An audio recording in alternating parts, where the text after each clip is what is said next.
Welcome to Research Business Daily Report, sponsored by the Video Testimonial Service. I'm Bob Lederer. I have been lucky enough to attend two important end-of-year research conferences this week and last. And what have I seen? Well, things that have really bothered me, but even more importantly, have bothered attendees and exhibitors, and I'd like to share some of that with you today.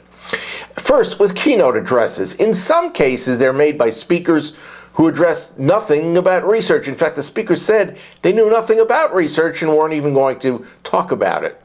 So they've opened the proceedings in most days, and some attendees have told me that they like them. They find them entertaining. Well, I'm a part of a group that has heard a good number of them and feel that they could have tied their ideas and their messaging to research with just a little bit of thought. But they weren't asked to, so they didn't bother, and I think that's just too bad. However, that's not what really should be bothering the conference holders, in my opinion. Why isn't everything being done to drive traffic into exhibition areas? And let me be specific.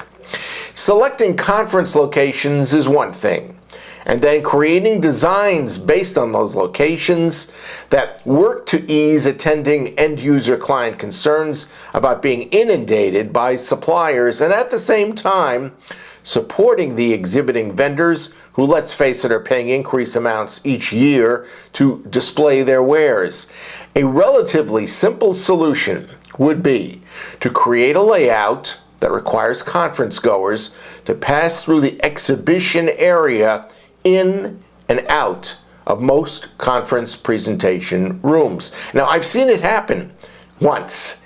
It was in Berlin at an Essemer conference, about a decade and a half ago. But boy, did it work for the exhibitors, and I can tell you they were very, very pleased with all the activity.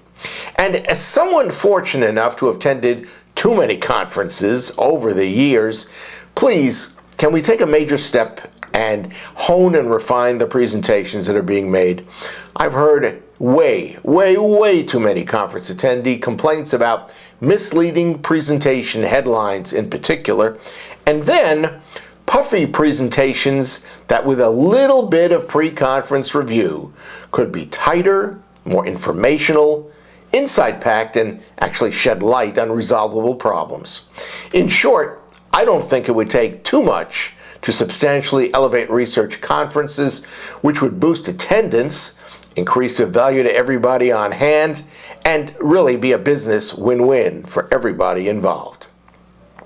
This RBDR presentation and all this week have been sponsored by the Video Testimonial Service, which brings to life your clients' great experiences with your products and services.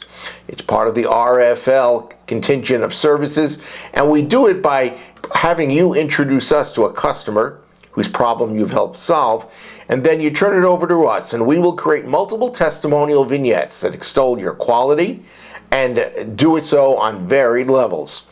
Check out the video testimonial link at our corporate website, rflonline.com. Then communicate with me. Here's my phone number and my email address. I look forward to having a conversation with you about it. Have a great research day. We hope that the rest of your research week goes really well and that you enjoy the upcoming weekend. And please be prepared to join us again on Monday.